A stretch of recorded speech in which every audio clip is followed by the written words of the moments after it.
Hello everyone, कैसे हैं आप सब। एक बार पुनः शिव कोचिंग क्लासेस पर स्वागत है। उम्मीद करता हूं आप सब अच्छे होंगे, मस्त होंगे, बेहतर होंगे और आप सभी की पढ़ाई बेहतर चल रही होगी। आज हम सुपरफास्ट हिंदी के इंपॉर्टेंट क्वेश्चन आंसर करने वाले हैं। भाई आप लोग थोड़ा सा धैर्य बना करके इंतजार करिए। सारे क्वेश्चन आप लोग सिलेक्टेड है और एग्जाम में पूछे जाएंगे। ध्यान रखिएगा, एमपी बोर्ड से है, चैनल पर पहली बार है, चैनल को सब्सक्राइब कर लें। और अभी तक आप लोगों ने ऐसे नोट्स नहीं लिया है तो मात्र 100 रुपए लगता है। कॉन्टेक्ट नंबर है 96 85 29 91 49 9685299149। हिंदी का प्रॉपर नोट्स आपको मात्र 100 रुपए मिलेगा और बढ़िया चौचक तरीके से आप लोग पढ़ोगे और बेहतर अंक आएगा। चलिए शुरू करते हैं। आज पहला प्रश्न है बच्चों, प्रगतिवाद काव्य की 2 विशेषताएं। देखो बच्चों, आज मैं इसको लॉजिक तरीके से बताऊंगा। प्रगति यदि करना है तो अपने आसपास के लोगों को भी बढ़ावा देना पड़ेगा। आसपास के लोगों में जैसे मान लीजिए, प्रगतिवाद आज की तो बात है नहीं, बहुत पहले की बात है। तो पहले लोग कैसे रहोगे, प्रगति करना चाहते थे लेकिन लोग गरीब हैं, है ना, शोषित हैं, वंचित लोग हैं। उनके उत्थान के लिए हमें कार्य करना पड़ेगा। इन्हीं शोषित वर्ग के लिए हमें कुछ ना कुछ कार्य करना पड़ेगा। और जब हम कार्य करेंगे तो उनको समझाएंगे कि समाज में आपकी क्या भूमिका है। वैज्ञानिक दृष्टिकोण से समझाएंगे कि भाई आप लोग इस तरीके से आगे बढ़ सकते हो। तीसरी बात, उनको समझाने के लिए हमें सरल और जनसामान्य भाषा की जरूरत पड़ेगी, मतलब सिंपल भाषा में आपको समझाएंगे। तो ऐसे में और इस प्रगतिवाद के जो कवि हैं वो उनके उत्थान के लिए बिल्कुल अपने जो लेख है उसमें बच्चों एकदम यथार्थ चित्रण किया है, जैसा को तैसा बताया है, ताकि लोगों तक वो भावनाओं को हम पहुंचा सके, लोगों के उत्थान के लिए कार्य कर सके। यथार्थवाद चित्रण का मतलब ये होता है जैसा को तैसा। एग्जाम में कैसे पूछा जाता है, प्रगतिवाद काव्य की 2 विशेषताएं। यदि आप लोग 4 में से 2 विशेषताएं याद कर लेंगे तो आपसे आसानी से बनेंगे। जैसे देखिएगा बच्चों, मैंने क्या कहा, प्रगतिवाद। प्रगतिवाद मतलब प्रगति करना है, आगे बढ़ाना है। तो लोग जो आप शोषित वर्ग है उनको उत्थान के लिए हम कुछ ना कुछ सहानुभूति करेंगे। जो लोग हैं, जो शोषित वर्ग है, जो वंचित वर्ग है, उनके लिए हम थोड़ा सा कार्य करेंगे। उनको समझाने के लिए हम सामाजिक और वैज्ञानिक दृष्टिकोण का प्रयोग करेंगे कि समाज के दृष्टिकोण से आपका स्थान कितना है और वैज्ञानिक ढंग से आप आगे कैसे बढ़ सकते हो। अच्छा, समझाने के लिए हमें उनको एक भाषा की जरूरत पड़ेगी, तो हम एकदम सरल सामान्य जन सामान्य की भाषा का प्रयोग करेंगे। जन सामान्य भाषा का मतलब यह हो गया बच्चों कि हम जो भाषा समझ रहे हैं उसी भाषा का प्रयोग करके उनको समझाएंगे। ऐसे में प्रगति करना है तो हमें शोषितों के प्रति सहानुभूति करना पड़ेगा, सामाजिक वैज्ञानिक दृष्टिकोण से समझाना पड़ेगा, सरल और जन सामान्य की भाषा उपयोग करना पड़ेगा। ऐसे लॉजिक से आप लोग याद करोगे तो आपसे याद रहेगा। यदि आप भाई ट्रिक नहीं लगाओगे तो याद नहीं रहेगा बच्चों, इतना आप लोग ध्यान रखिएगा। तो प्रगतिवाद की 2 विशेषताएं में पहला हमने यथार्थवादी चित्रण किया है। यथार्थवादी चित्रण का मतलब जैसा का तैसा। प्रगतिवाद के कवियों ने अपनी कल्पना के माध्यम से जीवन के कठोर सच्चाइयां जैसे गरीबी, भूखमरी, बेरोजगारी, सामाजिक विषमताओं का यथार्थ चित्रण किया है। सामाजिक विषमताओं का मतलब क्या है, समाज में ऊंच नीच का भेदभाव है। लोग हर घर में पानी नहीं पी सकते, हर घर में भोजन नहीं कर सकते, अपने से बड़े जात का सम्मान करना पड़ता है। बड़े जात के लोग छोटे जात के लोग से सम्मान करवाना चाहते हैं, बड़े जात के लोग छोटे जात के जहां पानी नहीं पीना चाहते। ये जो पहले बहुत ज्यादा सामाजिक विषमता था, इस विषमताओं को उन्होंने दर्शाया है। भूखमरी थी, लोगों के पास खाने का, है ना, व्यवस्था नहीं था, गरीबी था, पैसे नहीं थे, बड़ा काम करना चाहता, शिक्षित होना चाहता है, कुछ करना चाहता कर नहीं सकता था, बेरोजगारी, कहीं रोजगार के अवसर नहीं थे। इन चीजों का एकदम यथार्थवादी चित्रण किया गया है, मतलब जैसा उस समय समाज में व्याप्त था उसी घटनाओं का सीधा सीधा चित्रण कर दिया गया है। दूसरा, शोषितों के प्रति सहानुभूति। हमने कहा ना कि प्रगति करना है, आगे बढ़ावा देना है तो शोषितों को थोड़ा सा बढ़ाना पड़ेगा, शोषितों के लिए हमें दया दिखानी पड़ेगी, उनके लिए काम करना पड़ेगा। तो उन्होंने क्या कहा कि कवियों ने दीनहीन, शोषित वर्ग, मजदूर, किसान के प्रति गहरी सहानुभूति व्यक्त कर दी है और शोषण के खिलाफ आवाज उठाई है, जिससे सामाजिक न्याय की भावना प्रबल हो सके। सामाजिक और वैज्ञानिक दृष्टिकोण। सामाजिक समस्याओं को वैज्ञानिक और तार्किक ढंग से देखा गया है और व्यक्तिवाद की बजाय समाज सुधार को प्राथमिकता दी गई है। सरल और जन सामान्य की भाषा। कविता में भाषा सरल, प्रभावी और आम आदमी की बोलचाल की भाषा रही है ताकि संदेश जन जन तक पहुंच सके। समझ में आ गया ना बच्चों, मैंने क्या कहा, एक बार फिर से आप समझिएगा।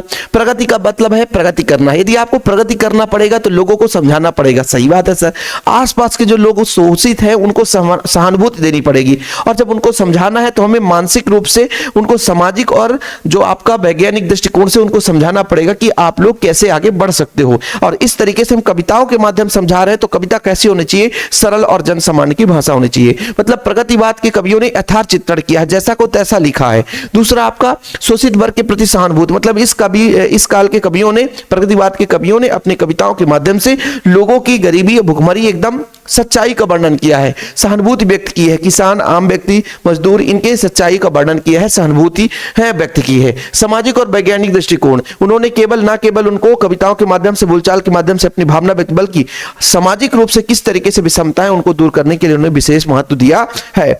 सरल और जन सामान्य की भाषा, इन्हीं कवियों ने भाषा के माध्यम से लोगों को, है ना, इतना आसान भाषा में उसको लिखा है ताकि लोग जन जन तक वो बात पहुंच सके, संदेश पहुंच सके, लोग उसको समझ सके। इस तरीके से पहला क्वेश्चन आपका होता हुआ कंप्लीट। प्रगतिवाद काव्य की दो विशेषताएं, तो ऐसे में आप लोग याद कर लेना प्यारे बच्चों, ठीक है। चलिए अगला जो हमारा है, रीति काल की दो विशेषताएं। रीति मतलब पुरानी रीति रिवाज, आप अपने गांव घर में भी देखते हो। देखो भाई, शब्द से रिलेट करके याद करोगे तो दिक्कत ना होगी।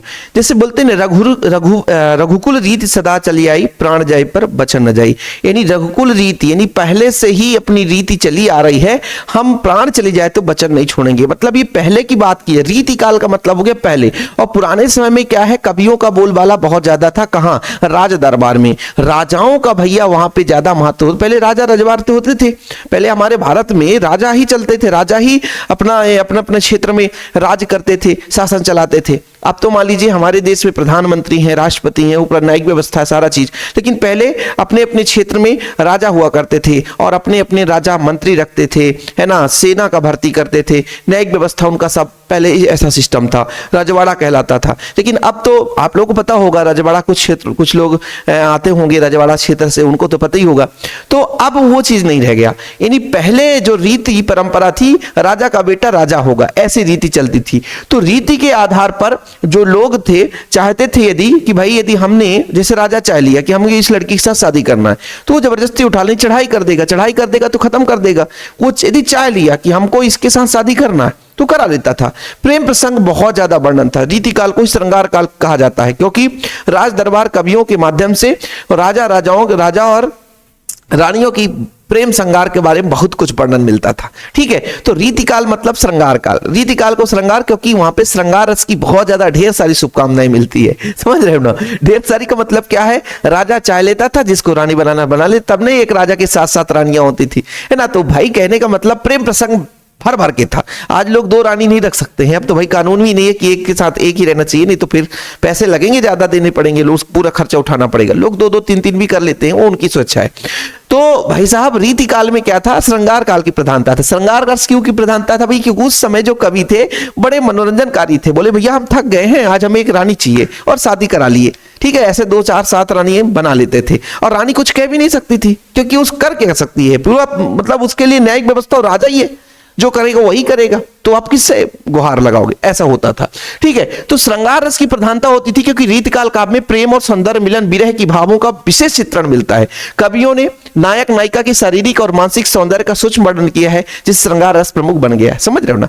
अब जैसे बच्चों, अलंकार शोभा बढ़ाता था, श्रृंगार रस की प्रधानता था। श्रृंगार, देखो कहा जाता है रीतिकाल को श्रृंगार काल क्यों कहा जाता है, आप लोग समझना, क्योंकि रीतिकाल के समय में कवियों ने नायक नायिका के विशेष प्रेम प्रसंग का चित्रण किया है, वर्णन किया है। क्योंकि उस समय जो कवि थे वो मनोरंजनकारी थे, सॉरी कवि नहीं, राजा थे। राजा और रानियों के बीच में मनोरंजनकारी दृश्यों का वर्णन किया है, इसलिए श्रृंगार रस की प्रधानता पाई गई, इसलिए श्रृंगार काल कहा जाता है। अलंकारिक बहुलता का मतलब विशेष प्रकार से अलंकार का। इस काल में कवियों ने काव्य सौंदर्य और चमत्कार लाने के लिए अलंकार जैसे उपमा, रूपा, उत्प्रेक्षा, छंदों का खूब प्रयोग किया है ना। काव्य रचना के नियमित रीति का पालन करते हुए पंडित प्रदर्शन, है ना, एक की प्रवृत्ति थी।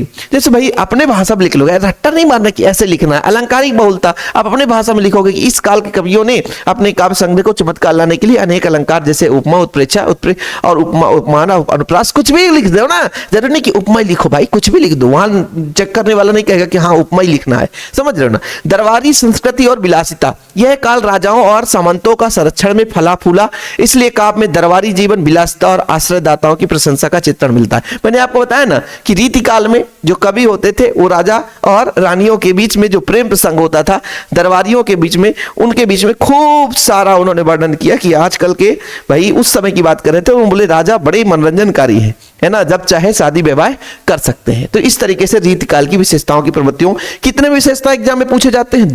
2 से ज्यादा नहीं पूछा जाता है। चलिए अब बात करते हैं ये अध्याय के प्रश्न में। पहला जो प्रश्न है, बच्चे किस बात की आशा में निर्णयों से झांक रहे होंगे?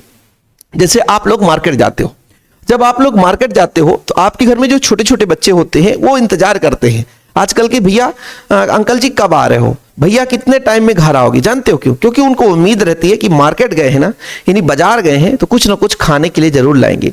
या कि मान लीजिए आपकी मम्मी कपड़े खरीदने गई है तो आपको उम्मीद रहेगी कि भाई, प्रत्याशा में रहेंगे, उम्मीद में रहेंगे कि कितना जल्दी मम्मी आएंगी, कपड़े तो लाएगी, कुछ ना कुछ खाने के लिए जरूर लाएगी। आजकल का ट्रेंडिंग आप सबको पता है कि फुल्की, चाट है ना, समोसे, गरम चाउमीन है ना, मोमोस, ये सब चाइनीज बहुत ज्यादा आइटम आ चुका है, तो लोग उसके इंतजार में बैठे रहते हैं।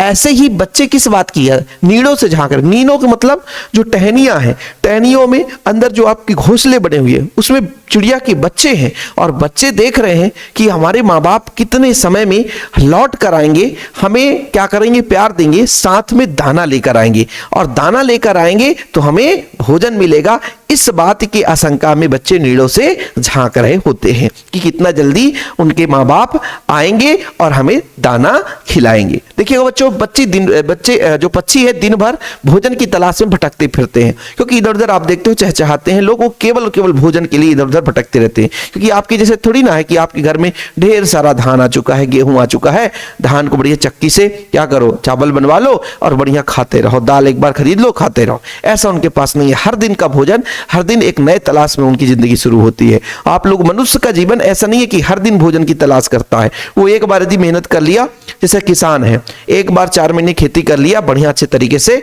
तो वो रख लेता, खाने की चिंता उसको नहीं रहती है। हाँ, कपड़े और थोड़ा सा एक्स्ट्रा खर्च के लिए चिंता होती है, लेकिन जो जीव जंतु होते हैं उन्हें हर दिन भोजन के लिए ही तलाश करना पड़ता है। तो पक्षियां जो होती हैं दिन भर भोजन के लिए भटकते फिरते हैं, उनके बच्चे इस आशा से नीड़ों से झांक रहे होते हैं कि उनके माता पिता उनके लिए दाना लेकर आएंगे। बोला ना, दाना शीघ्र ही उनके पास आते होंगे, उनका पेट भरेंगे, इसके साथ ही वे अपने माता पिता के स्नेह लेनी, प्यार पाने के लिए प्रतीक्षा कर रहे होते हैं। देखो बच्चों, रट्टा नहीं मारना है। चाहे आप 5 प्रश्न पढ़ो और 5 प्रश्न ऐसे मायने में घुसेड़ो, ऐसे मायने में घुसेड़ो कि ससुरा दोबारा यदि वो आ जाए ना तो एक बार में मायने में आ जाए कि हाँ यार हमने पढ़ा था, इसको तो अपनी भाषा में लिख लेंगे। जैसे प्रगतिवाद और रीतिकाल की विशेषताएं, मैं गारंटेड कहता हूं कि बच्चा जो एक बार उस वीडियो को देख लिया, मतलब अभी 10 मिनट में, वो कभी भी यदि क्वेश्चन आएगा वो बना लेगा। प्रगति करना है तो शोषितों के प्रति सहानुभूति करना पड़ेगा, सरल और समान जन भाषा का प्रयोग करना, यथार्थ चित्रण किया गया है। बोले रीतिकाल में भैया श्रृंगार की प्रधानता बहुत ज्यादा थी, बढ़िया सुंदर अलंकार था, दरबारी कवियों और राजाओं का बिल्कुल प्रस्तुत चित्रण किया गया था। ऐसे में आप लोग बढ़िया प्रेम से नंबर पा जाओगे बच्चों। ऐसे ही आप लोग, बच्चे किस बात से आशा से झांक रहे होंगे, बच्चों को लेके बड़ी उम्मीद है कि मेरे माँ बाप गए हैं, कुछ भोजन लेके आएंगे, कुछ दाना लेके आएंगे। पक्षियों के बच्चे भी उम्मीद करते हैं कि मेरे माँ बाप बाहर गए हैं, भोजन के लिए तलाश में गए हैं, लाएंगे, दाना लाएंगे, पेट भरेंगे, हम भोजन करेंगे, है ना, जो हमें दाना मिलेगा उससे हमें पेट भरेगा, साथ में हमें प्यार मिलेगा, इसलिए नीड़ों से झांक रहे होंगे। चलो बच्चों, किसी ने स्क्रीनशॉट लिया और नहीं लिया तो ले लो भाई। आगे बात करते हैं अगले प्रश्न पर। भाषा को सहूलियत बरतने से अभिप्राय क्या है? देखो बच्चों, भाषा कभी जब लेख लिखता है तो कोशिश क्या करता है, सबसे पहली बात तो अपने विचार को व्यक्त करता है, विचार को व्यक्त करता है कि लोगों तक हमें अपने विचार को पहुंचाना है। कोई भी चीज लिखने का तात्पर्य क्या है कि हम जो बोल रहे हैं उससे लोग प्रभावित हों। तो कभी जीवन में समाज के उत्थान के लिए, देश के उत्थान के लिए, है ना, कई प्रकार की कुरीतियों को समाप्त करने के लिए अपने अपने समय में लेख लिखा है। तो जब कभी भाषा का प्रयोग करता है तो कोशिश यही करता है कि हमारा भाषा इतना सहज और सरल हो ताकि लोग जो इसे पढ़ें उस समझ सके, आसानी से उस विचार को व्यक्त कर सके।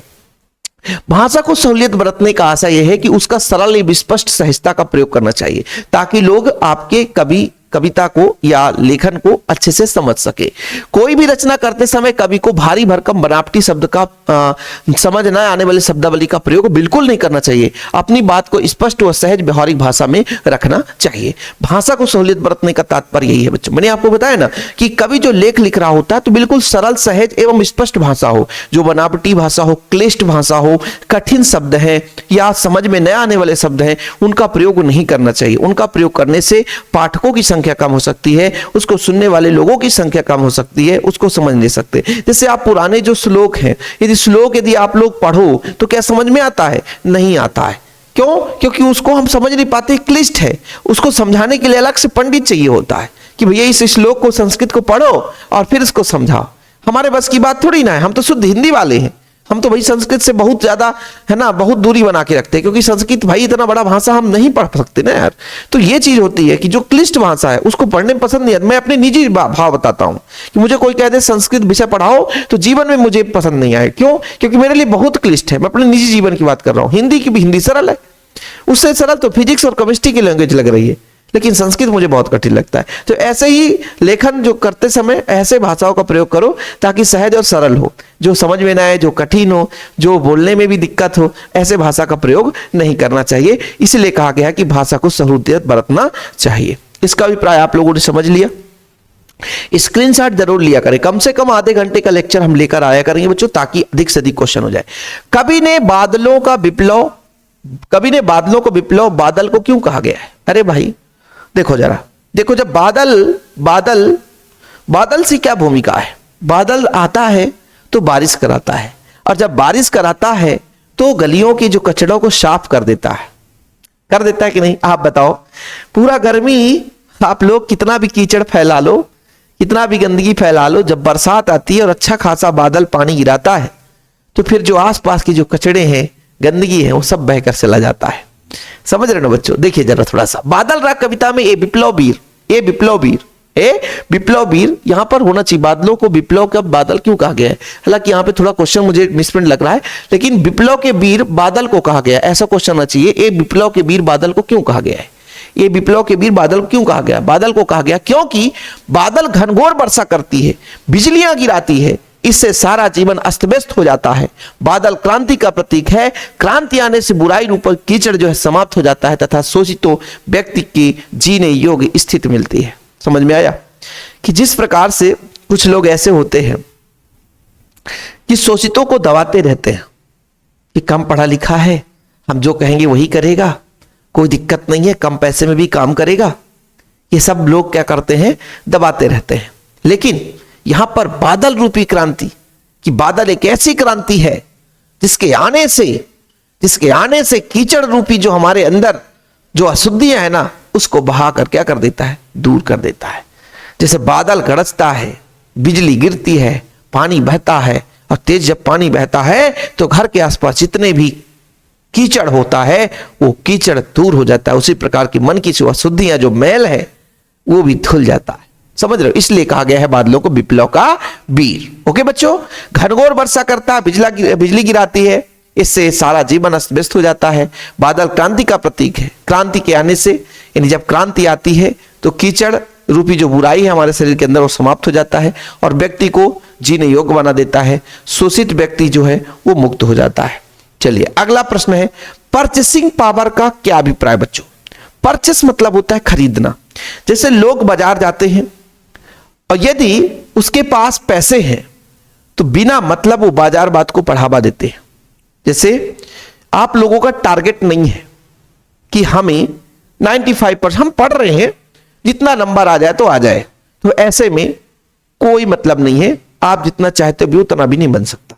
लेकिन आपने टारगेट बना ली है कि हमें 95 लाना है, तो मैं गारंटेड कहता हूं कि आप उसके लिए उतना मेहनत करोगे, उसके लिए उतने घंटे मेहनत करोगे। सुबह शाम उठते जागते आप कॉपी पे ही ध्यान दोगे, नोट पे ही ध्यान दोगे, बुक पे ही ध्यान दोगे। हमारा टारगेट ही है कि 95। जब हमने टारगेट सेट कर ली है तो फिर किस बात की इधर उधर घूमने की? जिंदगी तो असली है भाई, जिसमें नंबर आ जाए तभी आ जाए मजा जीने की। अरे थोड़ा सा यदि आप लोग टारगेट बना लो। टारगेट कैसा कि हमें सर हिंदी में अभी हमारे पास 30-35 दिन बचे हुए हैं और इस 30-35 दिन 40 दिन में हम हिंदी में फोड़ देंगे। फोड़ कैसे देंगे? जोड़ देंगे। जोड़ कैसे देंगे? टारगेट बना के चलेंगे सर 90+ हिंदी में अच्छा स्कोर करना। ये मत सोचो कि गणित में आपने 100 में 100 ले आया, हिंदी में आपने मान लीजिए 80 लाया तो परसेंटेज आपका 100% कहलाया। ऐसा नहीं है।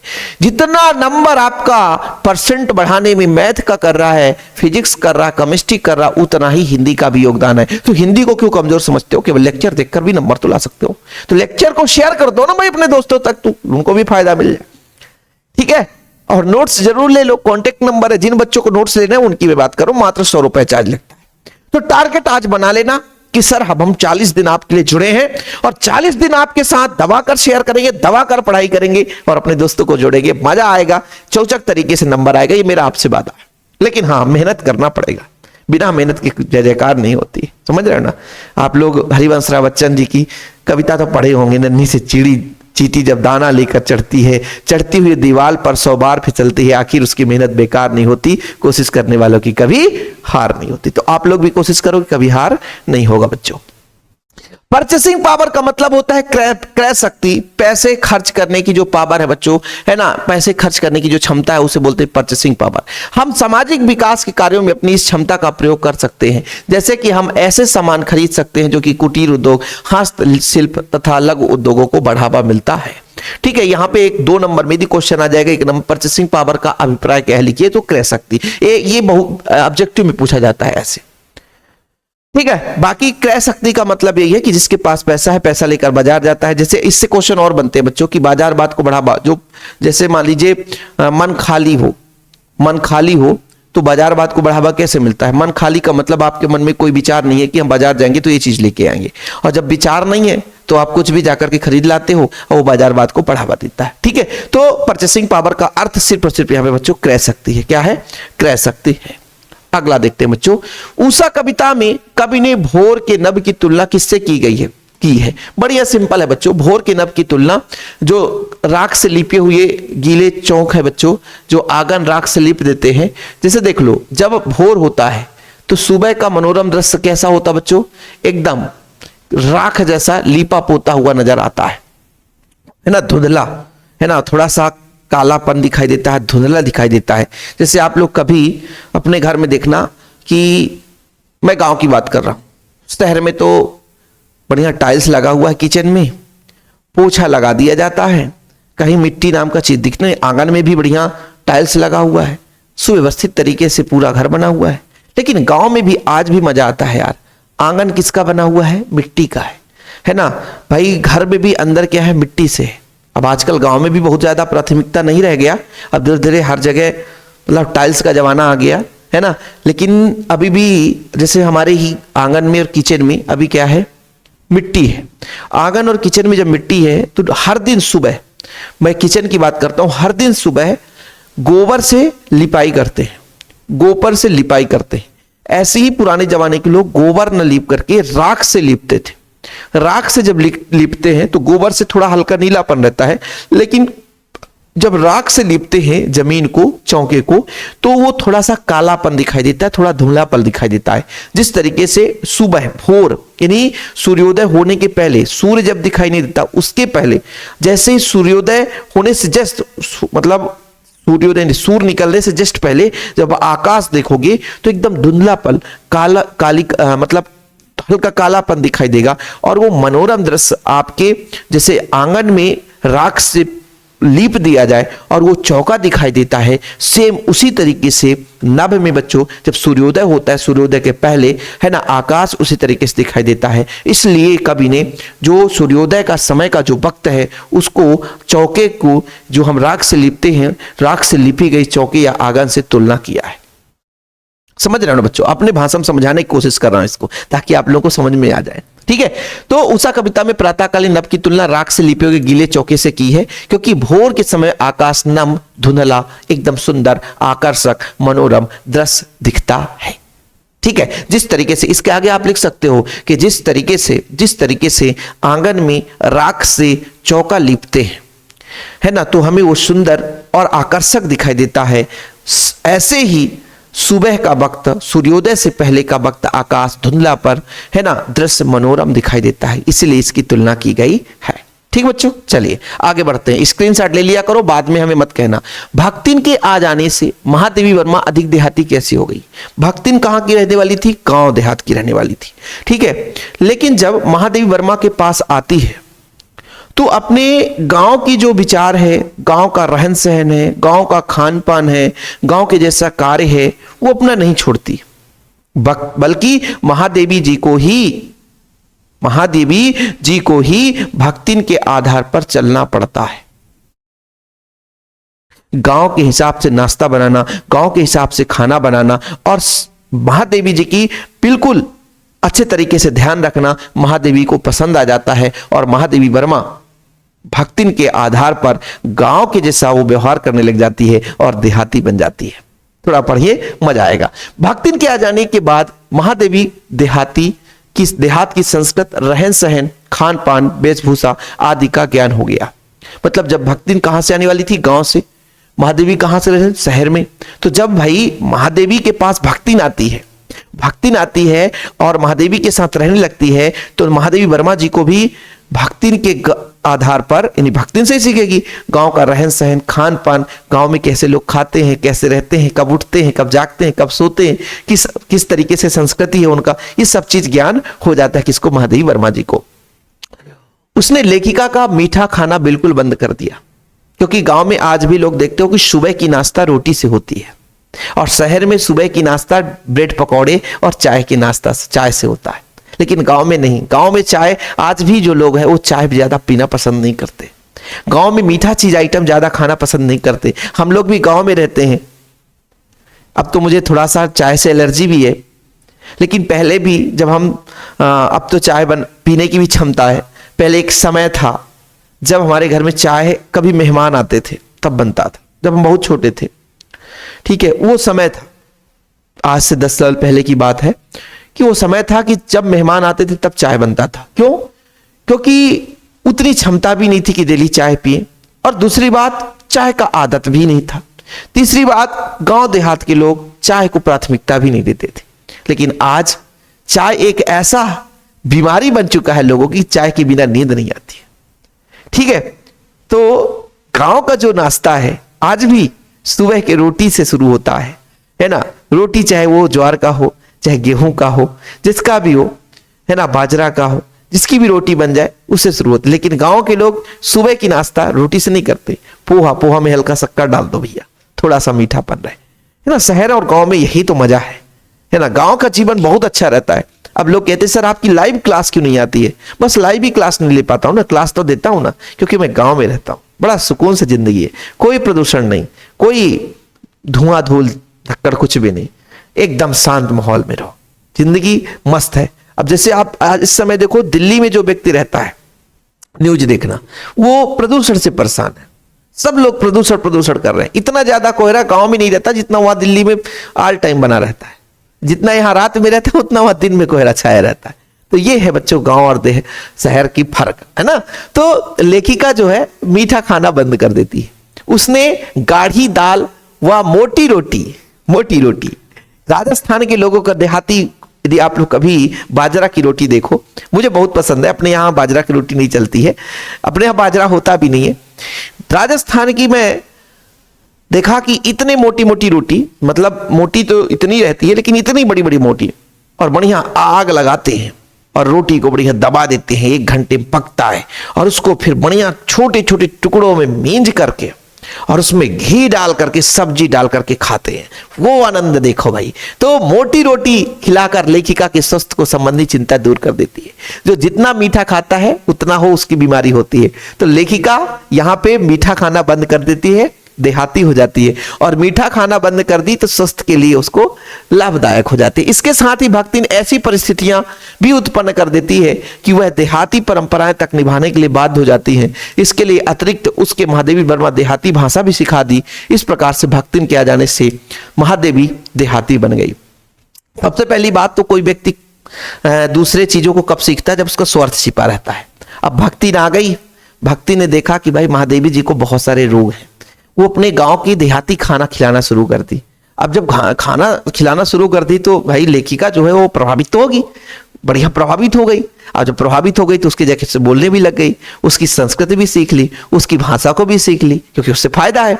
कई तरीके से मधुमेह होता है, जैसे आप लोग डायबिटीज जिसे बोलते हो, शुगर की बीमारी मीठा खाने से होता है। मीठा ज्यादा मात्रा में ग्लूकोज में शरीर में जो रक्त है उसमें ग्लूकोज की मात्रा बढ़ जाए, वो आपका शुगर कहलाता है बच्चों। तो भक्तिन जो है वो इतना प्रेम दर्शाती है महादेवी वर्मा के लिए कि उसके रहन सहन, खान पीन का सब कुछ ध्यान रखती है। और जब ध्यान रखती है तो भक्तिन से लेखिका प्रभावित हो जाती है और उसी आधार पर जीवन जीना सीख जाती है। ठीक है बच्चों, चीजें क्लियर है, बहुत सिंपल वे में आप लोगों को समझ में आ गया होगा। यशोधर बाबू के चरित्र के विशेषताएं बताओ। देखो, यशोधर बाबू जो है पुराने रीति रिवाज के आधार पर चलना चाहते हैं। यशोधर की पत्नी जो है बच्चों के साथ साथ आधुनिकवाद में विश्वास करती है और वो ढल जाती है, लेकिन यशोधर बाबू नहीं ढलते। यशोधर बाबू का चरित्र चित्रण ये है कि वो पुरानी रीति रिवाज परंपराओं के आधार पर चलना जानते हैं, यानी पुरानी रीति रिवाज के आधार पर है ना वो चलते हैं। ठीक है, परंपरावादी धार्मिक प्रवृत्ति के व्यक्ति थे। परंपरावादी मतलब रघुकुल रीत सदा चली आई, प्राण जाई पर वचन न जाई, यानी हम पुराने रीति रिवाज पर चलेंगे। ये यशोधर बाबू का मूल स्वभाव था, मूल गुण था। ठीक है बच्चों, है ना। ये कर्मकांड के खिलाफ थे, कर्मकांड के खिलाफ थे। वो एक खुशी व गम के हर मौके पर रिश्तेदारों के यहाँ जाते थे। उन्हें दिखावा पसंद नहीं था, वो ईमानदार एवं कर्मनिष्ठ थे। देखो 3-4 विशेषताएं आपको याद करना बहुत है। ईमानदार का मतलब वो झूठ नहीं बोलते थे कि ऐसा नहीं है भैया हम दिखावे के लिए ऐसा बोल दे कि हम यहाँ आएंगे और नहीं आए, ऐसा नहीं है।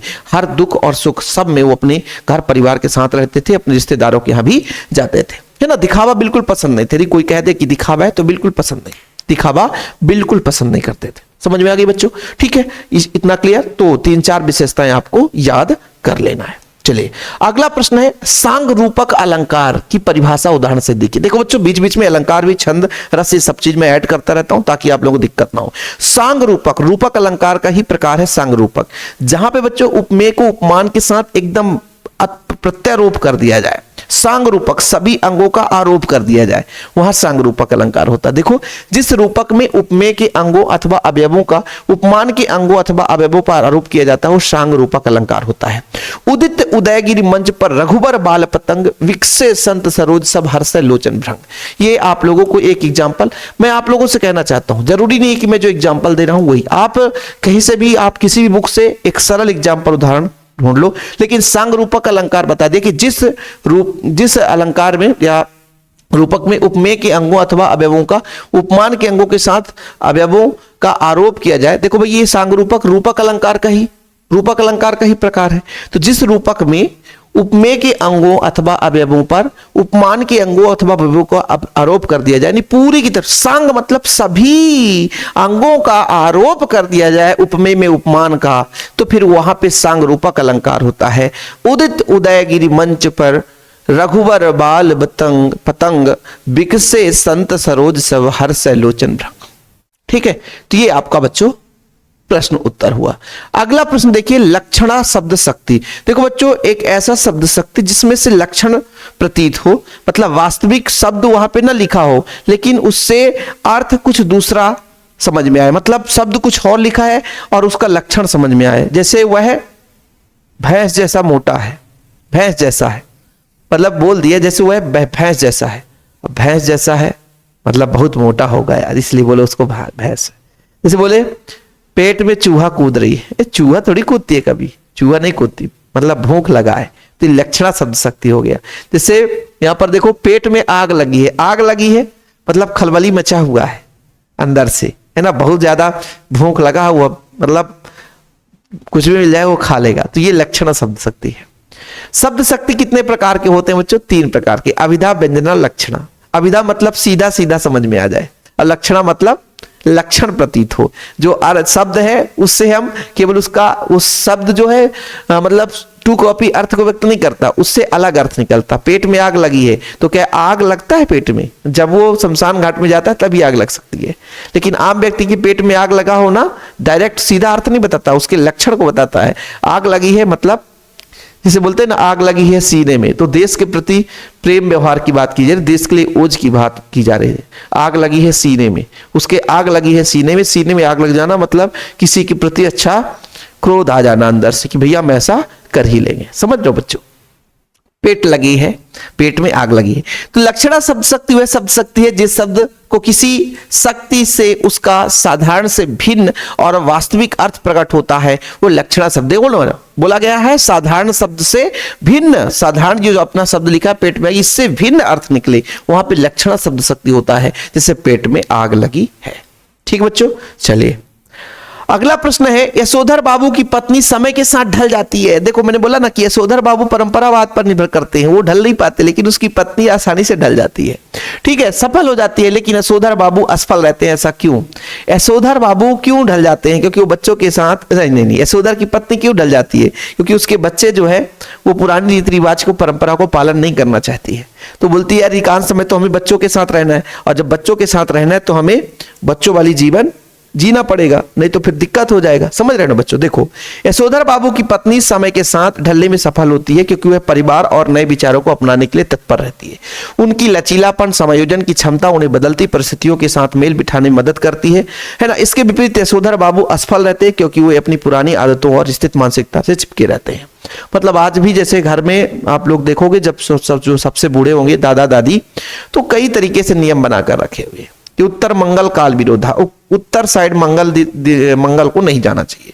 अरे भाई, पहले का समय था कि सब कुछ घर में ही था, ना हमको नौकरी करनी है, ना तो पैसे कमाने, ना तो कहीं जाना है। लेकिन आज हमारी ड्यूटी ही है उत्तर दिशा में, तो उत्तर मंगल काल विरोधा, एक कुछ नहीं होता। हम तो ये चीज नहीं मानती। ये परंपरावादी पुरानी रूढ़ियां हैं, है ना। ऐसे कुछ सामने किसी मतलब सामने से कोई ऐसा जीव जंतु देख लिए जिसको उसको बोले भैया आज हमारे देश में अभी ये कुसगुन हो गया है। कुसगुन का मतलब अब हमें यहाँ अशुभ हो गया, अब नहीं जाना है। अब देखो भाई, यदि डॉक्टर के यहाँ जाना है, तबीयत खराब है, तो बिल्ली काट दे, चाहे कुत्ता काट दे, चाहे लोमड़ी, चाहे कुछ भी, आपको जाना पड़ेगा क्योंकि तबीयत खराब है। वहां पे उसका फिर परंपरावादी जो रूढ़िवादिता है वो नहीं चलता है ना। तो यशोधर बाबू पुरानी परंपराओं के आधार पर चलना चाहते थे और वो उससे चिपके हुए हैं। वही बात सत्य है, वही बात सिद्ध है। वो आधुनिक जो जीवन में नया जीवन है, वैज्ञानिक बात है, जो आधुनिकता की विचार है, उसको अपनाना ही नहीं चाहते थे। इस कारण से वो बदल नहीं पाते हैं, जबकि उसको पसंद आता है, उनकी पत्नी को पसंद आता है, बच्चों के साथ रहन सहन, समाजों के नए विचारों को अपनाने के लिए तत्पर रहती है कि हम नए चीजों के साथ ढलेंगे, नया चीज करेंगे और आगे बढ़ेंगे। लेकिन उनके जो पति है यशोधर बाबू है, वो पुराने आदत की चिप के कारण बदलाव नहीं होता है। ठीक है, स्वयं कविता रच लेने का आत्मविश्वास लेखक के मन में कैसा हो जाता है? देखो बच्चों, कोई भी चीज यदि आप लिखते हो, जैसे हम YouTube पे वीडियो बनाए, इसके पीछे रीजन था कि हमने किसी को देखा, और जब किसी को देखा तो हमारे मन में भी प्रेरणा आया कि हम भी हो सकता है पढ़ा सकते हैं। और एक ऐसा समय था जबकि केवल मोबाइल दूसरे को पकड़ा करके बोर्ड में 1-2 लेक्चर बनाए। इसके बाद बोले यार बोर्ड में पढ़ाना बहुत थोड़ा सा कठिन है, कॉपी पेन में पढ़ाना शुरू करते हैं। और कॉपी पेन में पढ़ाना शुरू किया, बच्चों को बहुत सारा प्यार मिला।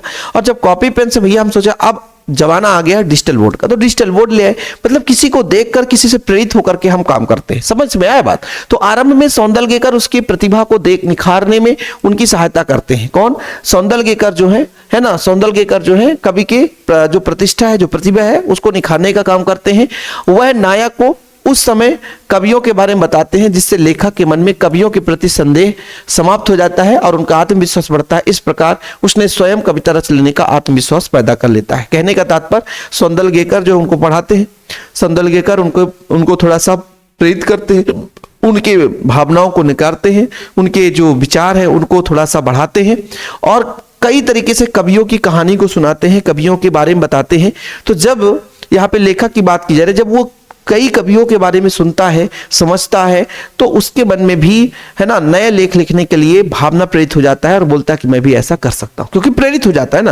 मैं बताया ना कि मैंने आज ऑनलाइन पे इतना आप लोगों के लिए कंटेंट प्रोवाइड किया, तो ये कहीं ना कहीं से प्रेरणा मिला होगा कि मुझे ऐसा करना चाहिए, मैं भी ऐसा कर सकता हूं, तब ऐसा होता है। ठीक है, तो इस तरीके से आरंभ में सौंदलगेकर उनकी प्रतिभा को निखारते हैं, यानी उनके जो अंदर कला है उनको बढ़ाने की कोशिश करते हैं और नायक को उस समय के कवियों के बारे में बताते हैं, मतलब कवि के बारे में चर्चा करते हैं, है ना, जिससे लेखक को मन में भी कवियों के प्रति संदेह समाप्त हो जाता है। यानी कवियों के विचार व्यक्त करने, कवि कैसे होते हैं, क्या होते हैं, इसके बाद विचार समाप्त हो जाता है और बढ़िया वो भी सोचता है कि मैं भी लेखक बन जाऊंगा। ठीक है, तो इस तरीके से आज का हमारा टास्क यहीं पे समाप्त होता हुआ बच्चों। आगे भी क्वेश्चन है, लेकिन निबंध को गद्य की कसौटी क्यों कहा जाता है, शीतलवाड़ी में आपका क्या अभिप्राय है, ये सारे क्वेश्चन है। लुट्टन पहलवान, ये सारे क्वेश्चन देखो बच्चों, आप लोगों के लिए क्वेश्चन ढेर सारे क्वेश्चन है, ये सारे देख लो। जो बच्चे कहते हैं ना कि सर क्लास नहीं आएगी, बस ऐसा नहीं बाबू, ये सारा चीज नोट्स में भी रहता है। इसलिए तो कहता हूँ मात्र 100 रुपए लगता है भैया, नोट्स जरूर ले लें। प्रॉपर तैयारी करना तो आपके पास नोट्स होना चाहिए। ओके, फिलहाल अभी के लिए इतना ही। वीडियो पसंद आए तो नोट्स के लिए कॉन्टेक्ट नंबर यहाँ पर 9685 29 91 49, 100 रुपए चार्ज है। बढ़िया नोट्स लो और तैयारी करो। और आगामी लेक्चर कब आएगा? जब ये वीडियो मैक्सिमम लोगों तक पहुंचेगा। प्यार सपोर्ट तब अच्छा रहता है, तो मजा भी आता है यार कि खड़े होकर के आधे घंटे का लेक्चर देना है, बिना पानी हुए लगातार बोलते रहना है। वो आप लोगों के प्यार और सपोर्ट से होता है, ऐसे नहीं हो जाता। इसलिए वीडियो को मैक्सिमम लोगों तक शेयर करें। जय हिंद, वंदे मातरम।